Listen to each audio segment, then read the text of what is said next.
Good Tuesday morning. No baseball last night. It's weird, man. You know, you go all these months without baseball. You go a couple extra weeks without baseball because of the lockout. And then you get one night without baseball, and you're like, wait a second. This feels weird. What the hell happened? And you're going to have the old single admission doubleheader at Citi starting this afternoon with the Mets and Giants, and then you'll get this Yankees-Tigers series started as well. So we'll have plenty of baseball to break down tomorrow, and then we'll also get you ready for Game 2 of the series between the Nets and the Celtics, this first-round series. But today feels like a football day to me. I don't know if it's the weather or not, but it feels like an NFL draft day. And there's another guy, someone we talked about, who's doing the old passive-aggressive Twitter thing, and it's A.J. Brown, the guy who I want the Jets to go out and trade for. Mike Vrabel is someone who said that as long as I'm here, we're not trading A.J. Brown. Okay, well, I've heard a lot of that stuff in the past. If Tyreek Hill could get traded from the Chiefs to the Dolphins, A.J. Brown could get traded from the Titans to the Jets. Get him here. Makes a ton of sense. Good morning, Boomer. How are you? Hey, good morning there, G. And I will say this. I'm not going to Citi Field for a doubleheader today. I'm not. I'll sit home and watch it. Oh, because it's cold. Oh, God, it's freezing outside. I mean, it's, you know, I didn't want to start there today, but that's what I was thinking about as I was driving in. This is just, and I had to deal yesterday, too, with my wife in a snowstorm in the mountains driving to Pittsburgh, sending me pictures as she's stranded on the side of the road in 6 inches of snow in Breezewood, Pennsylvania, in a nor'easter. And then, you know, today dealing with the effects of that. And it's just like, what are we? It's April. What is today? Yeah, April I know it's April, 18th, but 19th. If you want to go to Citi Field today, you got to put on a full blown like foul weather gear. Parker. You got Parker. You got to go to turtleneck, winter hat, gloves. Yeah. You got a hot chocolate in the fifth inning. I was watching a movie yesterday where they were. It was a World War II movie, and they were fighting in the snow in Poland. Yeah. And I was thinking about your wife traveling across country. Yeah. You know, but then again, you know, I don't want to sit here and say that I told you so, but well, I didn't know. I mean, who's thinking about that? Well, I've just got. We need to have a little bit more awareness. Oh, stop! There has to be a little bit more. You know, like your family is getting in a car and you're driving don't even across the put country this on me. Right into a storm. Don't even put this on. Where's your empathy? Well, I have empathy for Gina and for your family, of course, but you know, I wasn't my trip. I mean. It wasn't my trip. It was their trip. It's your family. I know, but I wasn't thinking snow on April 19th. I think back many years, and I think back, you know, I would always make sure that, you know, things were right, you know. But I'm glad Gina showed some toughness. She did. She handled it. She did. I'm Absolutely. sure she was like right in the face of it. She stared down adversity, and she made it all the way to Pittsburgh. 11 and a half hours. With 2 kids in the car. I mean, was the sister-in-law in the car, too? No, she was not. The mother-in-law was in the car. Sister-in-law was not. But 11 and a half hours. And I'll tell you what, that takes a lot on Gina's part. I give her a lot of credit for that. That's what. Thank you. That's what she deserves this morning. You, on the other hand. How is this? It has anything to do with me. Well, I'll tell you why it has something to do with you. Because you couldn't wait to get to Top Golf yesterday. You have a whole free week. You've been talking about it. How this is going to be the greatest week that's not one what of the greatest weeks that you've had. That's not what I said. I said it was going to be a week, a free week, a free week. Yeah, it's a free week. Right. I didn't say it was the greatest week of my life. Free week get off started. Yeah, it was not great. It was stressful. It was very stressful. I got to say. Right. It was very stressful. I was worried about them. All right. So, look, I feel like we're redundant here when we talk about these wide receivers. Yeah. Because it's Kyler Murray, too, by the way. We've been talking about these players that are getting to certain points in their career, and now all of a sudden they want to reap the benefits. They want the payoff. And I don't blame them. This is why, like I would say to a player, you know, if you're not drafted in the first round on draft night next week, don't worry about it. If you're drafted in the second round, that's what you want. You want to be a drafted second-round player because you are going to get to your second contract a hell of a lot faster than you would if you're toiling with a 5-year deal that you get as a rookie. Now, you may get more money up front, but at the end of the day, all 3 of these wide receivers see what the previous wide receivers have gotten, Tyreek Hill and Devontae Adams in particular. You know, Steph Diggs also got a contract extension. So these guys all want theirs. And how far will they go to get it? Really is the question. Well, I mean, like, are they going to go full Le'Veon Bell? Or are they going to cave because they don't want to deal with that whole thing? Well, also they are under contract right now. This isn't like They a have 1 year. franchise They have tag 1 year situation. left on Yeah. their initial 4-year rookie So deal. the team's got the major leverage.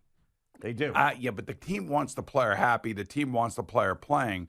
And the other thing that this also signifies to the rest of the team is that if you ain't paying one of our best players when one of our best players has outkicked their contract, then we're not going to be all in with you guys. This is the business side of the sport that's really the ugly side, especially in the NFL because of the lack of guaranteed money. Now we're seeing more and more guaranteed money, and we finally had an all guaranteed contract with Deshaun Watson. But all of these guys and all of their agents are sitting there, and these guys are getting ticked. They want their money. They want to pay. They want to get paid. So could Joe Douglas get one of these guys before the draft or on draft night? He could. Yes. Not an option for the Giants. Their cap situation is terrible. They've done the best they've tried to at least put themselves in a better situation, being able to get all the rookie contracts signed. This is a conversation for the Jets. Right. I would say that whatever they offered that Kansas City accepted for Tyreek Hill, they could offer the same amount for any one of these three guys. Now, Deebo Samuel is a very unique player, and I'm sure Rob Saleh would love to have Deebo Samuel on his team running the same offense that San Francisco does, and that he would fit in a certain way. And obviously, that would hurt the growth of some other players that they're counting on this year as well. But I think that Deebo may cost a little bit more because as Deebo sees himself, now this is what Deebo is saying. He wants to be the highest paid non-quarterback in the league. Are the Jets willing to do that with him like they were willing to give money, or it seemed like they were willing to give money to Tyreek Hill? Now, hey, look, this also could be a PR game that the Jets are playing. I don't know if the owner wants to spend the money. I can't sit here and tell you that with confidence that Woody Johnson wants to spend that kind of money. He must have wanted to or was willing to when that Tyreek Hill deal was as close as it was, right? Well, you would think so.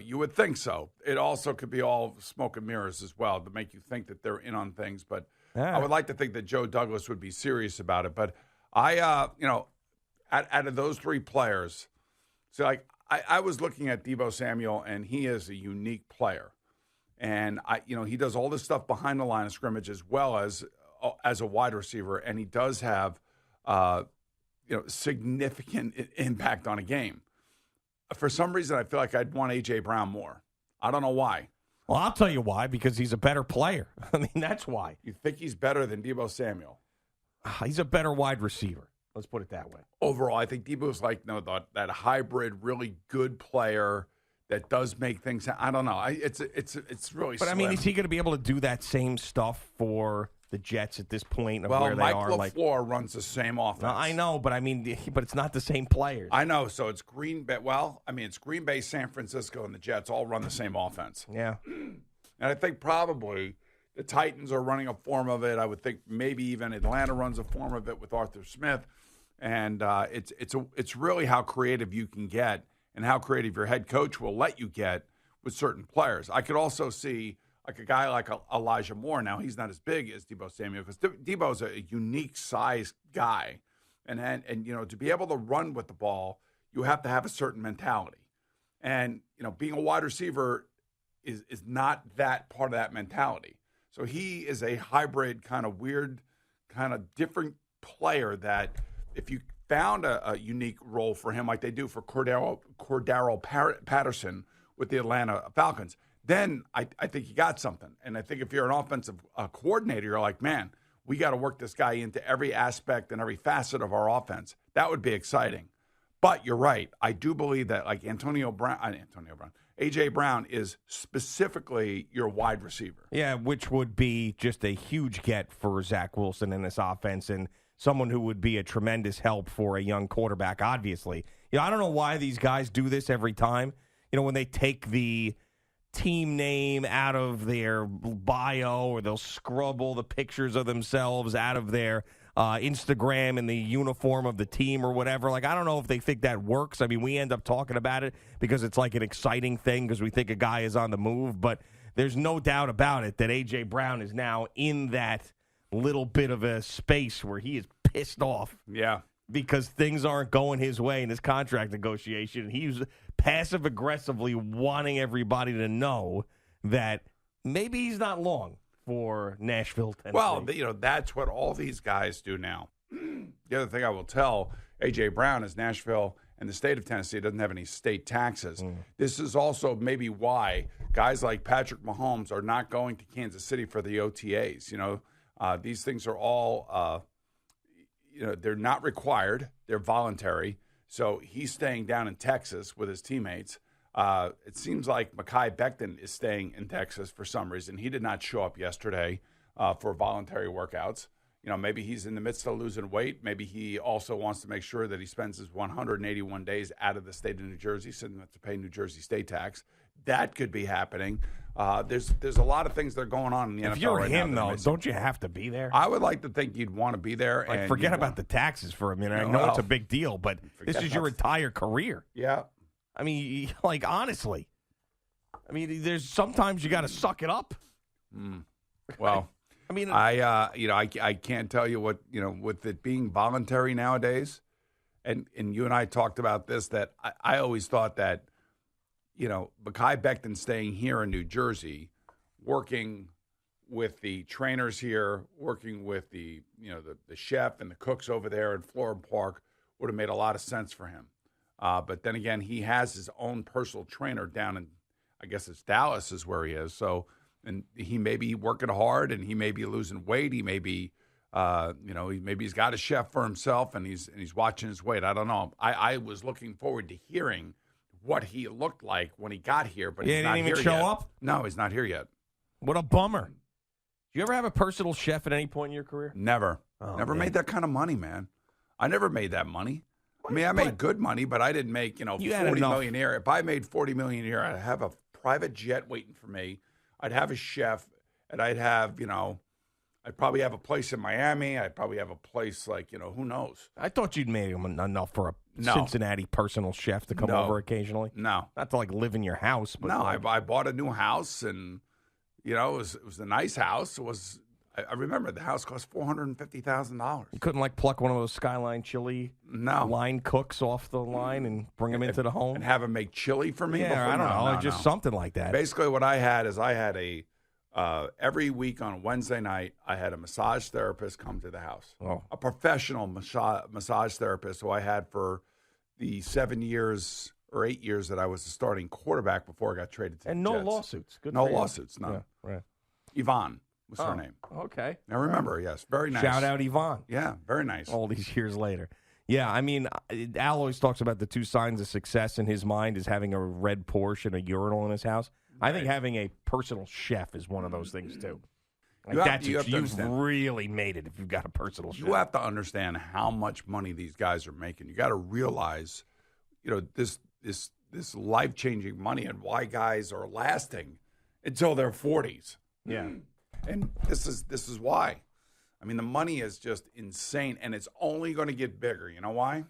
Because the salary cap's going up. And it's going to go up because Apple Plus is probably going to end up spending about $2.5 billion a year on the NFL package, on the DirecTV package. I know. This is the last year of the DirecTV package. I can't believe there's another year. I was told this past year was the last year. One more year, and then it sounds like Apple Plus is going to get it. Okay. And they're going to spend $2.5 billion a year on it.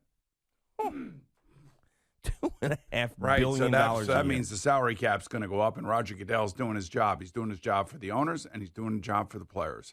That's why, these players now, and maybe Cleveland is out in front of all this. They just gave Denzel Ward $100 million. Yeah, cornerback that they drafted in the first round a couple years ago. And if you remember the reaction to when they drafted him, yeah, people didn't like it. And that was a, what's-his-face pick, right, who was there before. Baker Mayfield and Bradley Chubb. No, the guy who was the Bradley Chubb. No, the general manager. Dorsey. Yeah, John Dorsey. John Dorsey. Yeah, it was a John Dorsey pick. He made the right pick. Yeah. Well, guess so. He did. Didn't do a lot of great stuff there. We made the right pick there. There was no doubt about it. No, I mean, like as we know, the draft is hit or miss, man. And if you hit the quarterback, then everything else seems to fall in place. Yeah, that's right.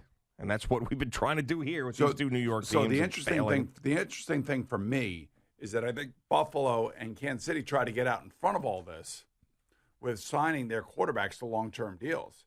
And the Josh Allen deal is going to look paltry compared to whatever Joe Burrow and Justin Herbert, Lamar Jackson, Deshaun Watson just got. I mean, his contract, they're going to be laughing about it. Yeah. And he's making a lot of money. That is right. These deals are just going to start blowing us away. You thought that Patrick Mahomes deal was something? It's nothing. The other thing, too, is you got the Kyler Murray situation in Arizona. You also have, again, Russell Wilson. He's chirping about wanting more money. He's going to be a good, loyal guy this year. You watch. And then if he has a year where he takes them to the playoffs, he better take them to the playoffs because they're like writing already the stories about how great this team is going to be and how he's a difference maker and comparing him to Michael Jordan and everything else and Kobe Bryant. And yeah, he may be one of those guys that works out, that cares, that really wants to win, but he also knows if he doesn't take them to the playoffs this year and goes deep into the playoffs, he's not getting he'll get a contract extension, but he'll get an offer, but he's not going to get the offer that he's going to want. Yeah, I don't like that team. I don't think that they're going to – I think they're going to finish third in the division at best. Maybe even fourth. Who knows? All right, Boomer and Gio on the fan. That would be – well, it's possible. Definitely possible. Well, everything's possible. I mean, look at that. Look at the teams in that division. All right, just getting started talking some football early. We will get into some baseball, even though we had no games last night.